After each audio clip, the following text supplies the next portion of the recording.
Coming up on CPTV, are we in danger of losing our freedom of press again? The FCCLA hosts their annual Thanksgiving food drive, and last week's National Signing Day has dogs signing letters of intent to schools all over the state. CPTV is up next.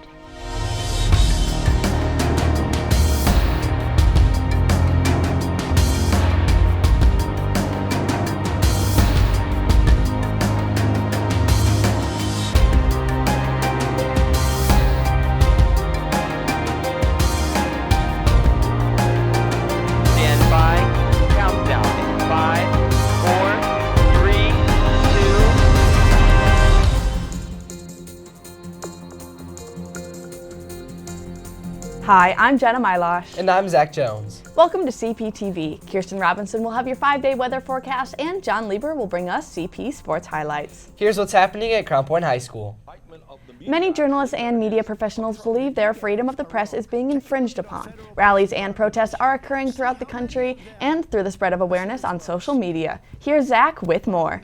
I'm not going to give you a question. Can you stay categorical? You are fake news. You have an agenda. You're CNN. You're fake news. We are fighting the fake news. It's fake, phony, fake. For the past 3 years, this has been President Trump's go-to response for any unpleasant media coverage.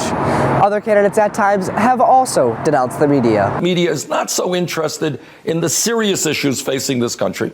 Freedom of the press is currently viewed as being under attack, and people are looking towards Trump as the head of this charge. I definitely feel that Trump has kind of created a hostile environment in the news sphere, I guess you could say, just because he has a history of attacking news outlets that go against him, and with his Twitter page, we all know he's kind of erratic on that too. So definitely I can see where news outlets would kind of be afraid of that, just because he isn't the most welcoming to press on him that is showing him in a negative light. Journalists like Jamie Innes from Fox 56 News are experiencing an increased amount of negative feedback online. Studies have shown that people are more likely to speak their minds while hiding behind their screens. It does come as an attack because I know that I'm a responsible journalist and I'm doing the job that I was trained to do. And when people come at you and question that, it's like, did I go and walk into your office and sit next to you, Susan? I'm not questioning how you did your job. It's just very different with us being in the public eye, that we are opening ourselves up to so much more criticism because it's public. But I think we all have bad days at work, and sometimes that happens to be on TV, which is really unfortunate.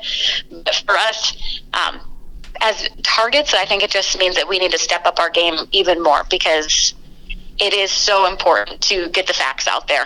CPTV put out a poll asking if people believe our First Amendment right is being attacked. In response, over 71% said yes. Inkling's newspaper advisor Julie Elston has been working in the journalism field for over 25 years. She believes that freedom of the press is one of the most important parts of our democracy. I certainly believe that the First Amendment is incredibly important, not only for student journalists, but for us as citizens, because it's a foundation of what this nation was built upon. Some people say that one thing that is having a negative impact on our First Amendment right is social media.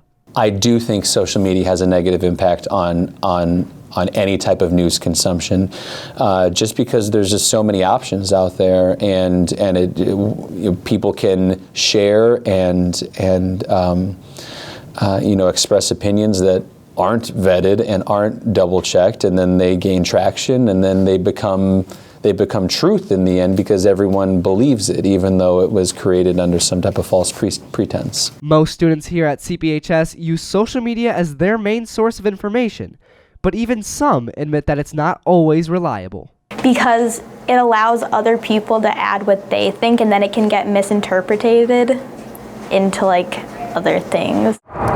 In today's society, technology is becoming a bigger part of our everyday lives. It has changed the way that we communicate, the way that we consume information, and the way that we view the world. Who knows what lies ahead for the future of our democracy? For CPTV, I'm Zach Jones. For the past month, FCCLA has been hosting their annual food drive competition during first hour. The class who collected the most cans won a free breakfast party.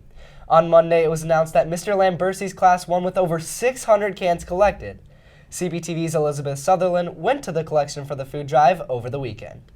One thing we associate Thanksgiving with is the feast.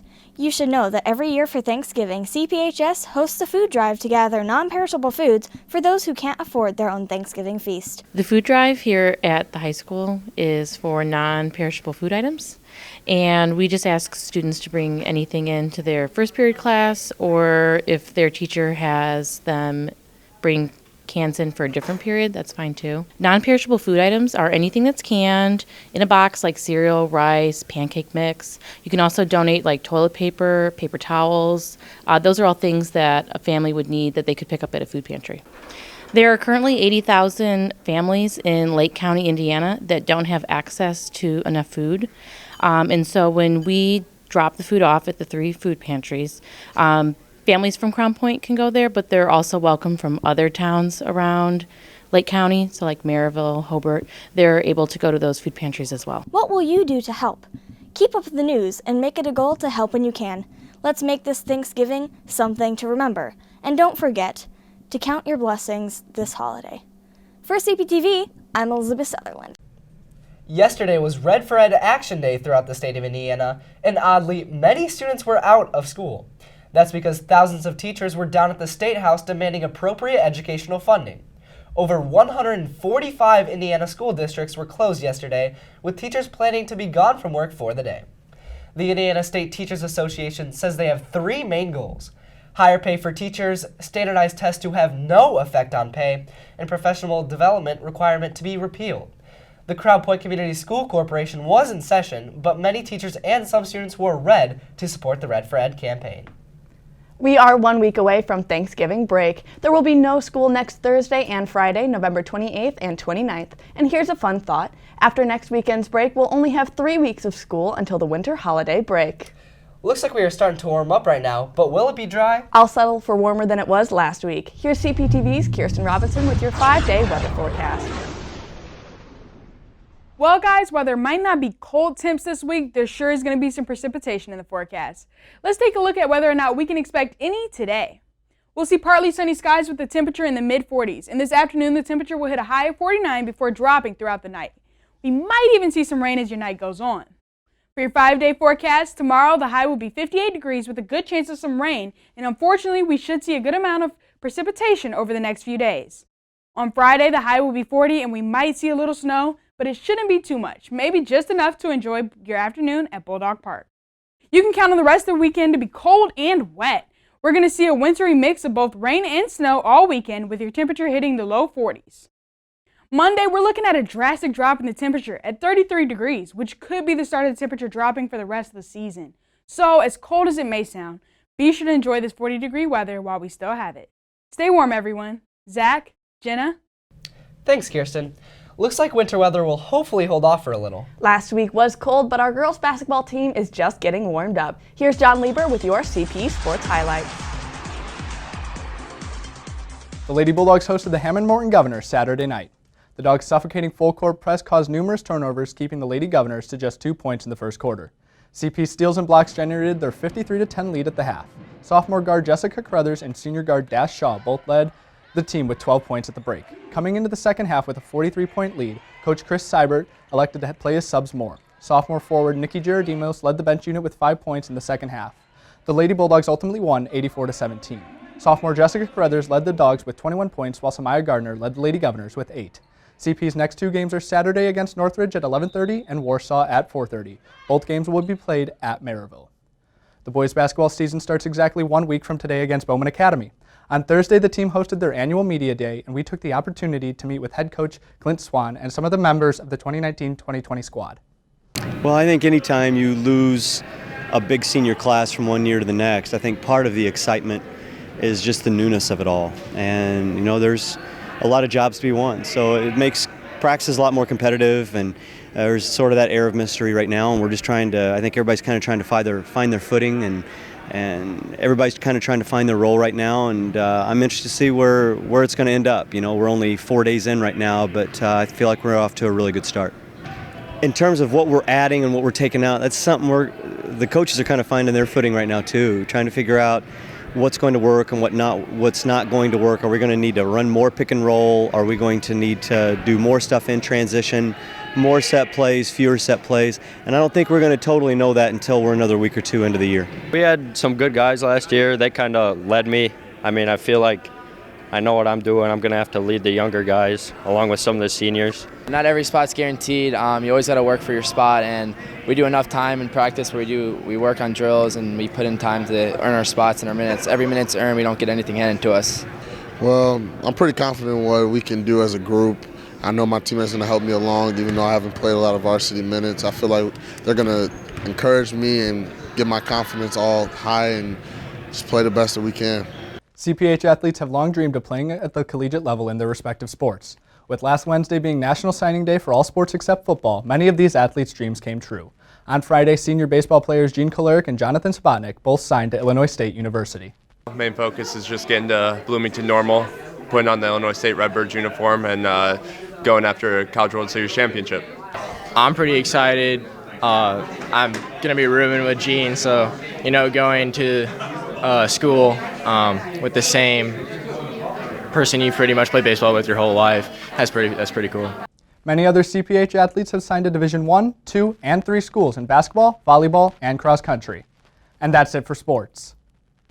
Through the years, as fashion trends have changed, you might have seen similar changes within our own student body and what we wear on a day-to-day basis. Trends today pull from different generations and social media and find inspiration from their peers alike. We checked in with some students to find out what CPHS students are actually wearing.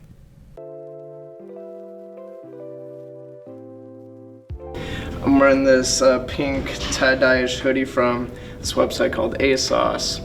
And I got these joggers also from ASOS. Got these $250 leather boot Erie NYC. They're made in Italy. This chain got from a friend. I don't know where they got it from. Today I'm wearing a Puma sweatshirt, some Reebok sweatpants, and Air Forces. I don't know where I bought this, but I put this design on the back. And then just sweatpants and ripped shoes, Vans. I don't know where I get things. I just acquire them. Well, I have this kind of, I call it my duck shirt. It's a kind of plain black, red sleeve, green sleeve. I got these old ripped jeans that are pretty beat up. And then some custom Air Forces. Got this black shirt, it's like Forever 21, and then I have American Eagle jeans on and white Vans. Maybe Tyler, the Creator. That dude, he vibing. Russell Westbrook, because I feel like his clothing is very unique, but it looks good, because he kind of rocks it. Probably Ariana Grande. Billie Eilish. She's really comfortable all the time, and I just want to be comfortable. I usually get my inspiration from like Japanese street type of fits. CPHS cosmetology interns at the Denmark School of Cosmetology recently got the chance to compete in a fun Halloween mannequin challenge. Students were challenged with the task of creating a realistic Halloween-themed head, and CP student Mercury Rivera won the contest. Congrats to Mercury.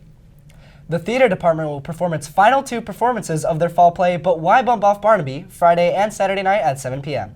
Tickets can be purchased on the school website by clicking the Arts tab at the top of the homepage and then clicking on Theater.